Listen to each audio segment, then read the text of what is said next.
Unjustly fired and cast out, with nothing but the clothes on her back, a desperate young maid spent her last coins on a decaying, cursed manor.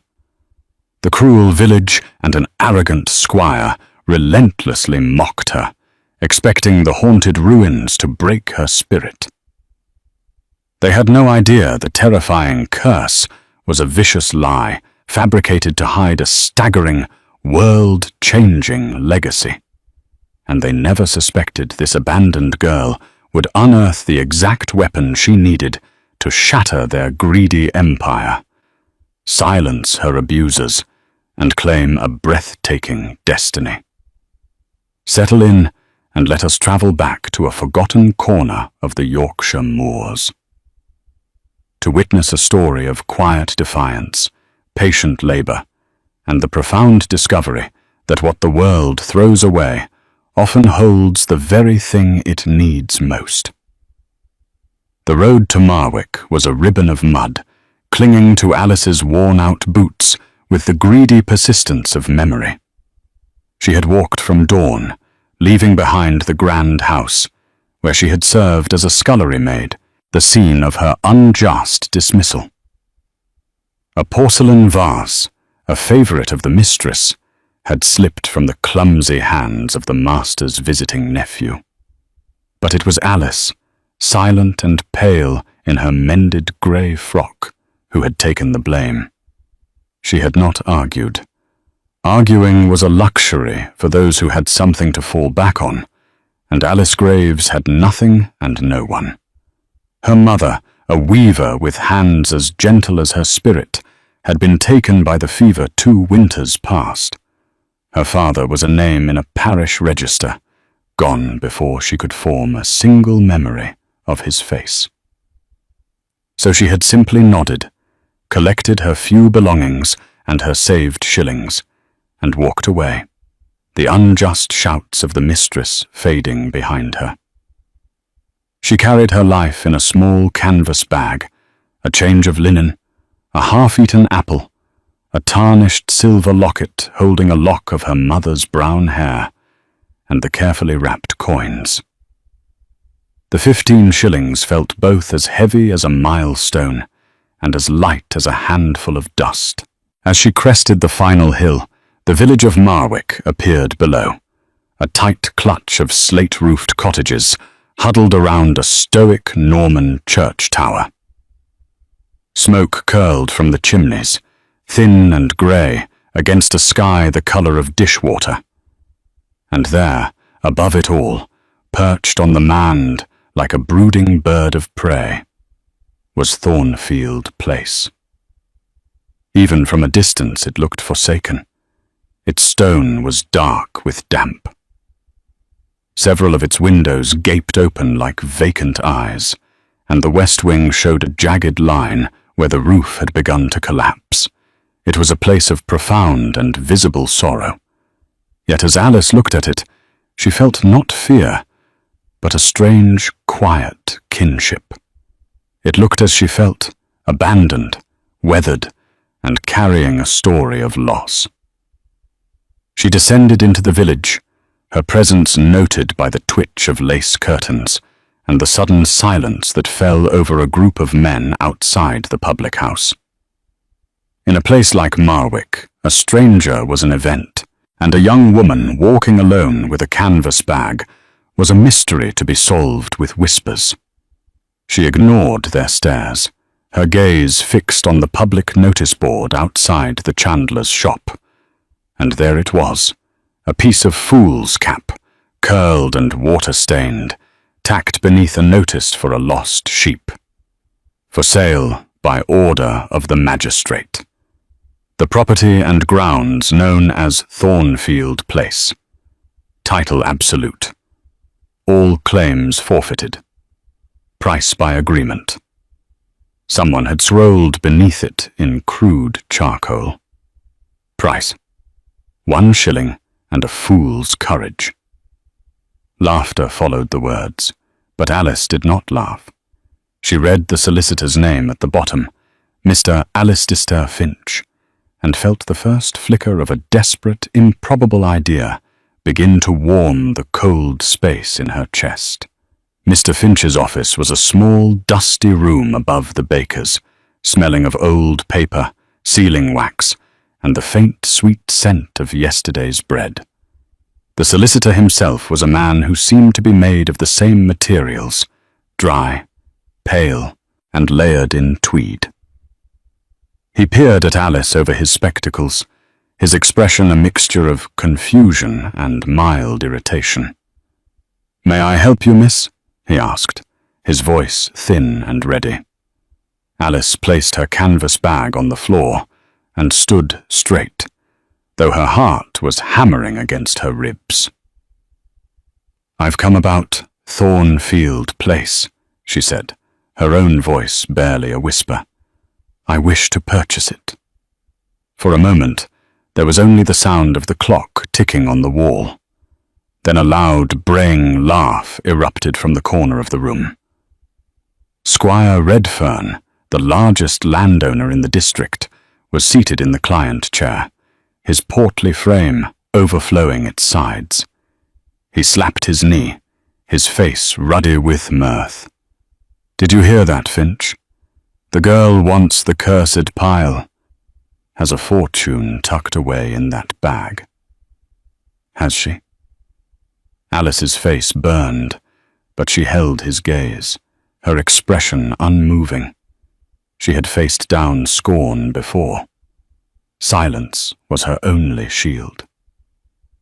Mr. Finch cleared his throat, looking deeply uncomfortable. "Miss, the property is not in a habitable state. It has been vacant for 30 years.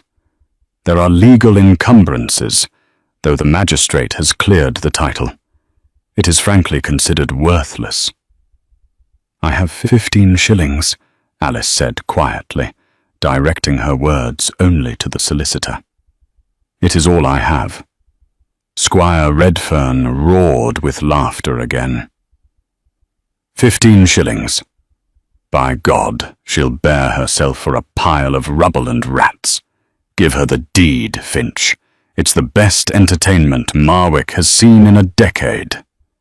Mr. Finch sighed, polishing his spectacles with a corner of his handkerchief. He saw not a fool, perhaps, but something else in the young woman's steady grey eyes, a resolve that was as solid and unyielding as the moorland stone. "The fee for the deed stamp and my services in conveyance is £1 sterling, he said, almost apologetically. Alice's hope faltered. £1, 20 shillings. It was a king's ransom. She felt the heat rise in her cheeks again, the familiar sting of humiliation. Then she remembered the locket. It was the last piece of her mother she had. With trembling fingers, she unclasped it from her neck and placed it on the desk. "The silver is good," she whispered. "It might fetch 5 shillings. With my 15, that makes £1." Mr. Finch looked at the locket, then at Alice's pale, determined face. He looked at the squire, whose laughter had finally subsided into a contemptuous smirk. He pushed the locket gently back across the desk. "Keep your mother's locket," he said softly. 15 shillings will suffice for the paperwork. The magistrate is keen to have the property off the parish rolls." Just like that, it was done. An hour later, Alice Graves walked out of the solicitor's office holding a brittle yellow deed, the legal owner of a ruined manor house. The whispers followed her down the street, turning into chuckles. She was the village fool. What makes a person choose the path everyone else mocks? Is it desperation, a lack of any other choice? Or is it a different kind of sight? An ability to see potential where others only see decay? For Alice, standing at the foot of the lane that led to her new ruined home, what did that piece of paper truly represent? Let us know in the comments what you believe was driving her, and be sure to subscribe for more stories of forgotten places and the remarkable people who bring them back to life. Now, as the first drops of an afternoon rain began to fall, Alice turned her face toward the hill and began the long walk toward her inheritance. The news of the transaction spread through Marwick faster than a morph. By the time Alice had purchased a loaf of bread and a single tallow candle, spending 2 of her remaining shillings, every soul in the village knew that the strange, silent girl now owned Thornfield Place. They watched her from their windows as she started up the winding lane, a solitary figure against the darkening sky. The laughter that had echoed in the solicitor's office had now settled into a kind of pitying scorn. "A fool and her money," muttered the blacksmith, spitting into the dust. "The house will break her before the first frost," the baker's wife whispered to a customer, shaking her head. As Alice passed the lich gate of the church, a stooped figure in a black shawl emerged from the churchyard. It was the old blacksmith's widow, a woman whose eyes held the collected wisdom of 90 years. The villagers gave her a wide berth, claiming she had the second sight. She stood directly in Alice's path, her face a road map of wrinkles, her gaze sharp and clear. Alice stopped, inclining her head respectfully. The old woman reached out a bony, surprisingly strong hand and laid it on Alice's arm. Her touch was not cold, but carried a strange, dry warmth. "They say there's a curse on that house," Elizabeth said, her voice a low, raspy whisper that seemed to carry the weight of the stones around them. "They speak of a woman's sorrow, a life cut short." Alice waited, her own silence a form of question. "But you listen to the stones, child, not to the gossip of fools." Elizabeth's grip tightened for a moment. "Some stones don't hold curses. They hold promises. You mind you listen for the right one?" And with that, she released Alice's arm, turned, and shuffled back into the quiet of the churchyard, leaving Alice standing alone in the lane. The words were cryptic, nonsensical, yet they settled in Alice's mind, not as a warning, but as a strange sort of blessing, a promise. She had only just started walking again when the sound of carriage wheels and horses' hooves grew loud behind her. Squire Redern's gleaming black carriage, drawn by 2 magnificent greys, thundered past. He deliberately steered the horses through a large puddle, sending a wave of muddy water splashing over Alice's dress and face. He leaned out the window, his face contorted in a sneer of triumph. "A fitting welcome to your grand estate, Mistress Graves," he bellowed, his laughter echoing down the lane. "Do try to keep the ghosts from disturbing the village livestock." The carriage disappeared around the bend, leaving Alice dripping and mud spattered. She did not wipe her face. She did not cry out in anger. She simply stood there, feeling the cold water seep through her thin dress, and watched until the sound had faded completely. The insult was a physical thing, a brand of his contempt, and in that moment, her vague, desperate idea hardened into something else entirely. It became a vow. She would not be broken. Not by the house, not by the village, and certainly not by him. With a resolve that felt as ancient as the moors themselves, she turned her back on the village and continued her climb. The lane to Thornfield was less a road and more a memory of one. It was choked with weeds and encroached upon by hawthorn hedges that had grown into a tangled, thorny canopy.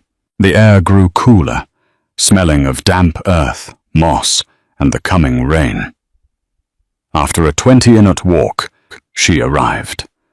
The great iron gates, rusted and half off their hinges, were bound shut with a thick ancient chain. Alice slipped through a gap in the crumbling stone wall and stood before the house. Up close, its desolation was even more profound. The stone was slick with a green film of algae, and ivy had crept over the walls like a grasping hand, prying at the mortar and crawling across the boarded-up lower windows. The silence was absolute, broken only by the sigh of the wind through the broken slates on the roof. It was not a welcoming silence. It was the heavy, watchful silence of a place that had been left alone with its own secrets for far too long. The front door, a massive slab of oak, was grey and splintered. A heavy iron ring served as its handle. Alice put her shoulder to it and pushed. It didn't budge. She pushed again, her boots slipping on the mossy flagstones, and with a groan of protesting wood, it scraped open just enough for her to squeeze through. The air that met her from inside was cold and profoundly still, thick with the dust of decades. It carried the scent of decay, of damp plaster, rotting wood, and the faint musty smell of forgotten books. Light struggled to pierce the grime-caked windows of the great hall, illuminating a ghostly landscape of furniture shrouded in white dust cloths, looking like a congregation of phantoms. A grand staircase, its banister thick with cobwebs, rose into the gloom of the upper floors. A fine layer of dust covered everything, softening the edges of the room and muffling all sound. Alice set her bag down, the soft thud startlingly loud in the immense quiet. She felt a wave of despair, so powerful it almost buckled her knees. The villagers were right. This was not a house. It was a tomb. What madness had possessed her? She had exchanged every penny she owned for this magnificent ruin. But then, from the shadows near the enormous cold hearth, 2 points of emerald green light blinked open. A cat. It was painfully thin, its black coat dull with dust, but it watched her with an intelligent, unnerving stillness. It did not hiss or flee. It simply observed. Alice, feeling the gaze of the first living creature she had met here, slowly unwrapped her loaf of bread, broke off a small piece, and set it on the floor. The cat watched the offering for a long moment, then patted forward with a silent, liquid grace and began to eat. It was a small thing, a simple act, but it felt like a treaty, an acceptance. That evening, as the rain began to patter against the high windows, Alice found a relatively dry corner in the old kitchens, swept a space clear with a broken piece of broom handle, and laid down her single, thin blanket. She lit her candle, its small flame a fragile beacon in the overwhelming dark. The black cat, having finished the bread, curled up at the foot of her blanket, its quiet presence a small, warm weight against the vast emptiness of the house. Alice lay down, pulling the blanket up to her chin, and listened to the sounds of her new home. The drip of water somewhere in the walls, the mournful cry of the wind, and the slow, steady purr of the cat. She was cold, she was hungry, and she was utterly alone. But for the first time since her mother's death, she was home. The house might be broken, but the question that hung in the oppressive silence was whether it was beyond repair. In the first light of a grey Yorkshire dawn, the full scale of the task before her became brutally clear. Every room was a battlefield of decay. Plaster had crumbled from the walls in great sheets, revealing the lath and beam beneath. The air was thick with the smell of mildew. In the once grand drawing room, a flock of pigeons had taken up residence, their droppings coating the shrouded furniture and the marble mantelpiece. Alice felt a familiar wave of hopelessness wash over her. Where could she possibly begin? It was a task for a dozen men with wagons and tools, not for one girl with nothing but her own 2 hands.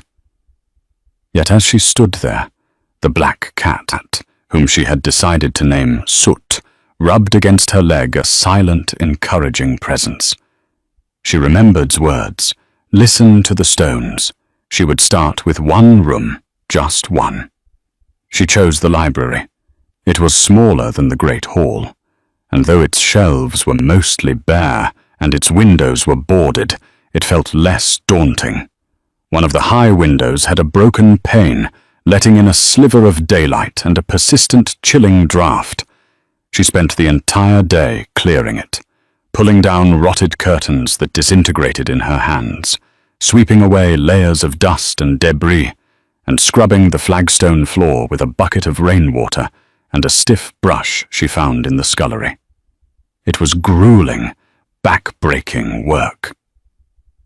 By late afternoon, her hands were raw and her muscles ached.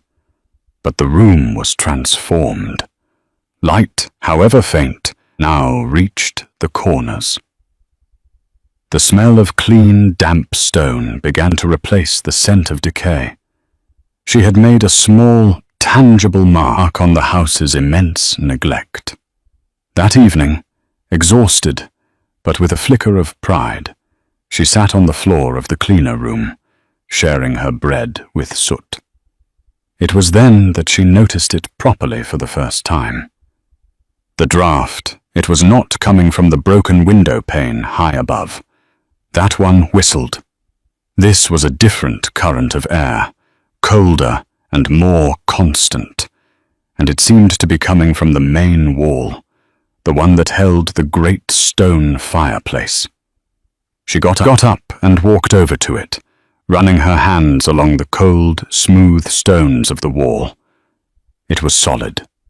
There were no cracks, no visible gaps in the mortar. And yet, if she held the back of her hand an inch from the surface, she could feel a definite, steady stream of cold air. It made no sense. She pressed her ear to the stone, but heard nothing but the deep internal silence of the house. It was an anomaly, a small detail that refused to fit. She felt a prickle of unease, the kind that comes from a mystery you cannot name. Her eyes scanned the fireplace itself. It was a magnificent structure carved from a single block of dark grey stone, but it was choked with soot and ancient ash. As her gaze travelled up the ornate mantelpiece, she saw something else that was odd. Amidst the thick layer of grime, one small carved detail was almost perfectly clean, as if someone had wiped it recently, though that was impossible. It was a tiny, intricately carved bird, no bigger than her thumb. A wren, its head cocked, its eye a speck of polished stone. It was so finely detailed, so full of life, it seemed entirely out of place on the grim, forgotten hearth. Why was this one spot clean? And why did the draught persist from a solid wall? She had no answers. She was too tired to seek them. But as she returned to her blanket, the image of the little stone wren and the puzzle of the cold, invisible draught stayed with her. They were the first questions the house had asked of her. That night, she dreamed not of her past sorrows, but of a hidden door and the sound of a key turning in a lock.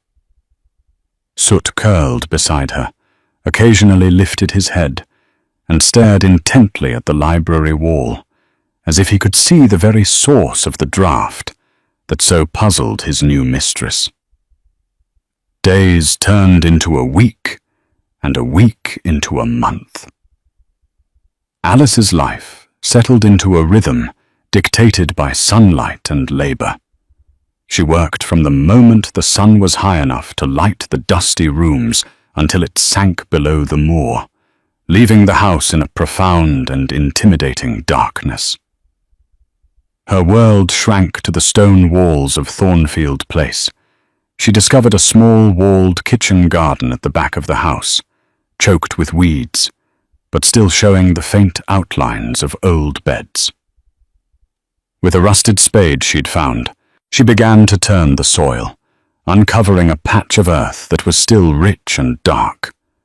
She found wild garlic growing by the old well, and hearty nettles which, when boiled, made a passable soup. Her diet was meagre, bread when she could afford it, and what she could forage. But she did not starve. The physical work, punishing as it was, began to change her. Her hands, once the soft hands of an indoor servant, became calloused and strong. The pallor of grief was replaced by a healthy color from her hours in the garden. She felt her body growing harder, more resilient, and with it, her spirit. The house, too, was slowly yielding to her efforts. She had cleared the main hall, the kitchens, and the library. She had patched the most immediate leaks in the roof with slates she salvaged from a collapsed outbuilding. She was not restoring it to its former glory, but she was making it livable. She was arresting its slow, steady slide into ruin. The mystery of the draft in the library remained. Every time she worked in that room, she felt it. A constant, cold breath from the solid wall. Soot, her silent companion, seemed fascinated by it. He would often sit for hours on the hearth, staring at the wall beside the fireplace, as if waiting for something to emerge. One afternoon, while vigorously scrubbing the soot-blackened stones inside the fireplace itself, her brush scraped against a section of the back wall with a dull, hollow thud. It wasn't the solid sound of stone. She stopped, her heart quickening.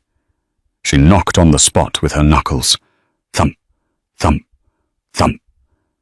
It was unmistakable, the sound of a cavity behind. She remembered the draft, the feeling of cold air that had no source. Excitement whirred with a primal fear of what she might find. Was this the source of the curse? A hidden tomb? A secret passage? Her mind, starved for company, raced with grim possibilities. She worked with a new urgency, scraping away decades of accumulated soot and grime. As the black layer came away, she saw it brick. The back of the fireplace was not stone, but bricked up. The mortar was a different color, a lighter gray than the ancient mortar holding the rest of the house together. It was newer. Someone at some point had deliberately and carefully sealed the fireplace. This was no accident of construction. This was an act of concealment. She pushed against the bricks, but they were solid. She would need a tool to give her leverage. She remembered seeing a heavy iron crowbar in the old stables, half buried under a pile of rotting hay. With soot trotting at her heels, she retrieved it. The crowbar felt heavy and powerful in her hands, a tool for uncovering secrets. Returning to the library, she wedged the tip of the crowbar into a crack in the mortar and leaned on it with all her weight. For a long moment, nothing happened. Then, with a grating shriek of metal on stone, a single brick loosened. A puff of dry, stale air, smelling of leather and paper and time itself, escaped from the opening. It was the smell of the draft. She worked feverishly now, prying out one brick then another, the pile of them growing on the hearthstone. The opening grew larger, revealing not a chimney flue, but darkness, a dark, still space. After she had removed enough bricks to create an opening she could fit through, she stopped, her breath coming in ragged gasps, her hands trembling. She fetched her single candle, lit it, and holding it before her, she crouched down and peered into the darkness behind the wall. The flickering light did not reveal a passage or a tomb. It revealed a room. The space was small, no larger than a pantry, and it was a study. A heavy oak desk stood against the far wall, a straight-backed chair neatly tucked beneath it. Along one wall were shelves, and on them, miraculously preserved in the dry, still air, were books. A thick layer of dust covered everything, a soft grey blanket that had lain undisturbed for decades. It was as if the occupant had simply stood up, walked out, and the room had been sealed away from the world. A perfect capsule of a forgotten time. Alice, her heart pounding a deafening rhythm in her ears, carefully climbed through the opening she had made. The air was cool and dry, and the silence was absolute. Soot followed her in, his green eyes wide, and began to delicately explore the corners of the hidden room. Alice's hand shook as she raised the candle. On the desk, placed squarely in the center, was a large, leather-bound ledger. Next to it lay a fountain pen, dried and useless, and a small porcelain inkwell. The room felt sacred, a place of quiet, intense work. It did not feel cursed, it felt patient, as if it had been waiting. With a reverence she could not explain, she reached out a finger and traced a line through the dust on the cover of the ledger. She blew gently, sending a cloud of grey motes dancing in the candlelight. She opened it. The pages were filled with a neat, elegant script. The ink faded from black to a soft brown. It was not a financial ledger of accounts and debts. The pages were filled with drawings of plants, detailed diagrams of root systems and seed pods, and dense paragraphs of notes. She read a line at random. Trial 7, Row B. The F2 generation shows remarkable frost resistance. The gluten structure remains strong. The yield is 20% higher than the common Yorkshire strain. This was not a diary. It was a record of scientific work. On the inside cover, in the same elegant hand, was a name and a date. Eleanor Vance, her work, 1841. Beneath the ledger was a small stack of letters tied with a faded blue ribbon. Alice carefully untied it. The letters were from seed merchants, from the Royal Agricultural Society, and from other botanists. They spoke of Eleanor's groundbreaking research into developing a new strain of wheat, one that was resistant to the blights that so often devastated the northern harvests, and one that could thrive in the poor, acidic soil of the moors.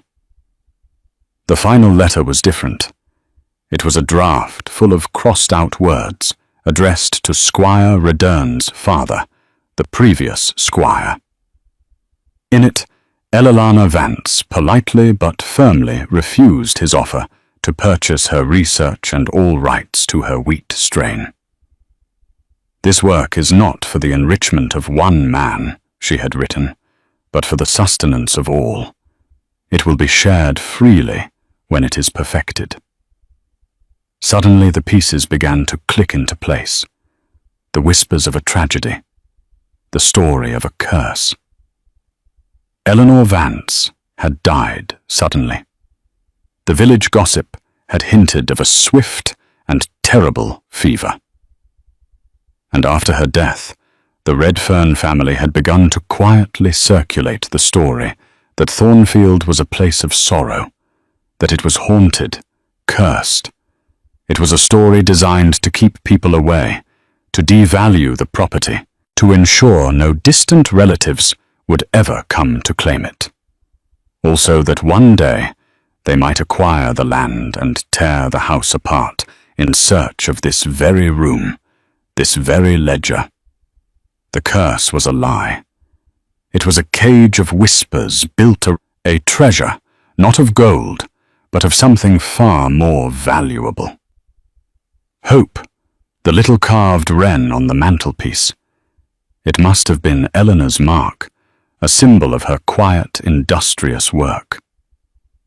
Alice sank into the dusty chair, the letters in her lap, the candlelight flickering on her face. She was not sitting in a cursed house. She was sitting in the hidden legacy of a brilliant, forgotten woman, and she, a dismissed scullery maid, was now its sole guardian. That autumn, the sky broke. For 3 days, a storm of legendary Yorkshire fury raged across the moors. Wind howled around the gables of Thornfield like a hungry wolf, and rain came down in sheets, drumming against the slate roof with a relentless, deafening tattoo.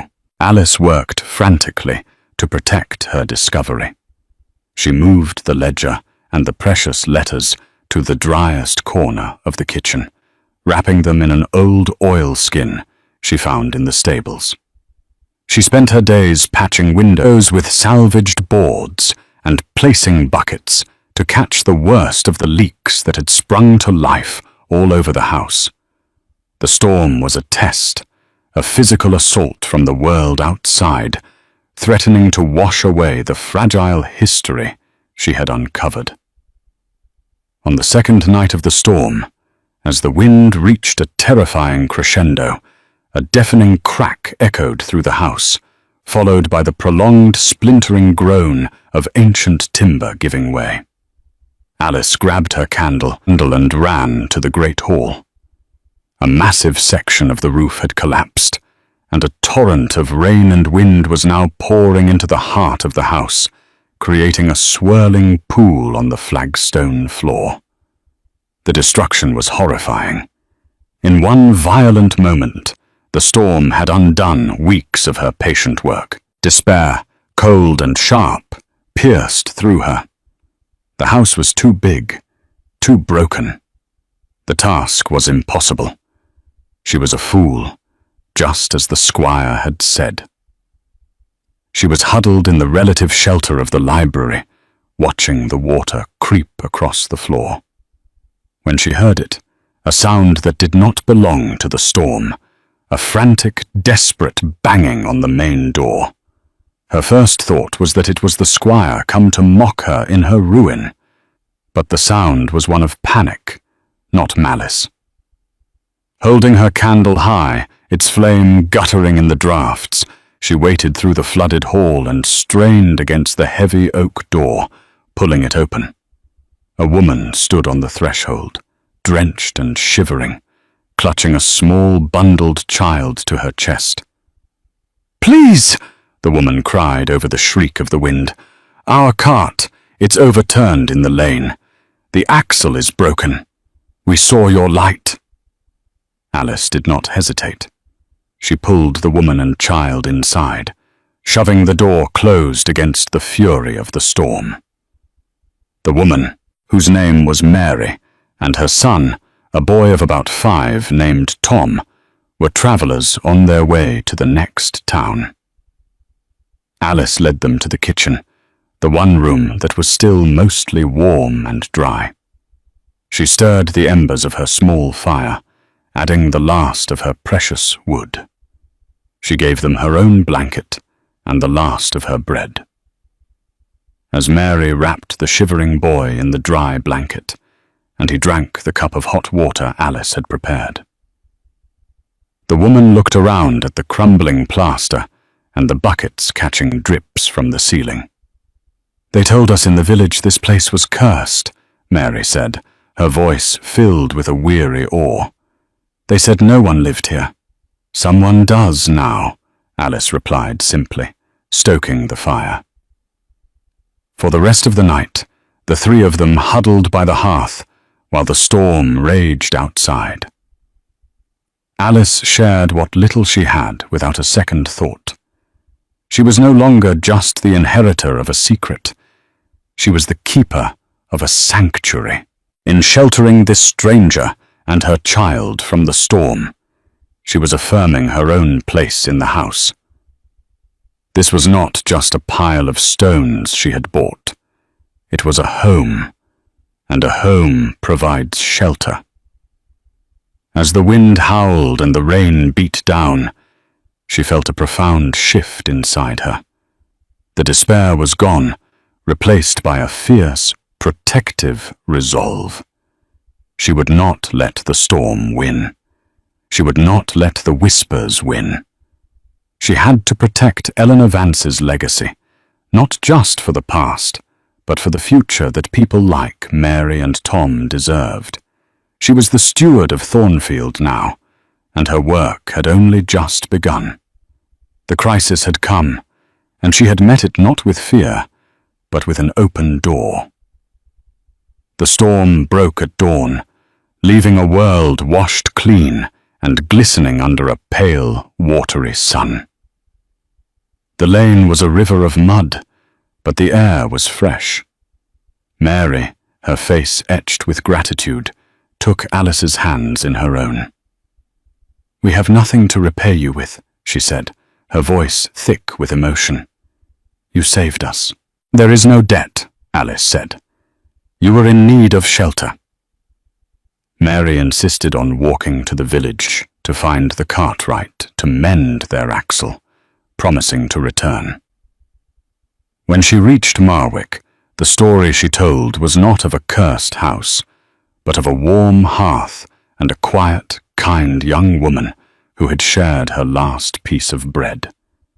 She spoke of the collapsed roof and the girls' tireless efforts to hold the old place together. For the first time, the villagers' whispers were tinged, not with scorn, but with a grudging respect. A seed of a new story for Thornfield had been planted. Meanwhile, Alice knew she could not protect Eleanor's work alone. The knowledge in that ledger was too important to remain hidden. She wrapped the book and the key letters carefully, put on her sturdiest boots, and began the long, muddy walk to the market town of Oak Haven, 10 mid away, where she hoped to find a solicitor who was not in Squire Redern's pocket. She found the offices of Mr. Davies, a man with a reputation for diligence and honesty. He was a kind, elderly gentleman with intelligent blue eyes, and he listened to her story with patient gravity, his expression unreadable. He took the ledger and the letters, promising to examine them thoroughly. For 3 days, Alice waited in Oak Haven, finding work washing dishes in a coaching inn for her board. On the 4th day, a message arrived. Mr. Davies wished to see her. When she entered his office, his demeanor had changed entirely. He looked at her with an expression of profound amazement. "Miss Graves," he said, his voice filled with reverence, "do you have any idea what you have found?" He explained it all. Eleanor Vance's will, which had been tucked inside the ledger, was perfectly legal. In it, she bequeathed Thornfield Place and all her research to whosoever has the patience to find what I have hidden and the character to steward it for the good of all. The wheat strain she had developed, if the notes were accurate, would be revolutionary. It could end the cycles of famine that plagued the northern counties. It was, he explained, a discovery of national importance. News travels fast in the countryside. Within a week, a carriage arrived in Marwick. It was not the squire's. It was Mr. Davies, accompanied by a distinguished-looking gentleman from the Royal Agricultural Society, who had travelled all the way from London. They convened a meeting at the village inn. The entire village turned out, drawn by rumour and curiosity. Squire Redern was there, his face a mask of smug disbelief. Alice stood quietly at the back of the room. Mr. Davies laid it all out. The story of Eleanor Vance, her brilliant work, the deliberate campaign of lies about a curse, and the will that made Alice Graves the rightful heir to it all. The gentleman from London confirmed the potential of the research, calling it a gift to the nation. A silence fell over the room as the weight of the truth settled in. The villagers looked from the squire to Alice, their expressions shifting from mockery to wonder, and finally to shame. Squire Redern stood up, his face purple with rage. "It's a fraud, a fabrication by a conniving little urchin," he blustered, but his voice lacked conviction. Mr. Davies calmly produced the letters, including the one to Redfern's own father, and read Eleanor's firm refusal aloud. The squire sank back into his chair, defeated. He was not publicly humiliated, but he was humbled by the quiet, irrefutable weight of the truth. As the meeting broke up, the villagers parted to let Alice pass, their eyes now full of a deep and profound respect. She had not come to Marwick as a fool after all. She had arrived as an heir. She just hadn't known it yet.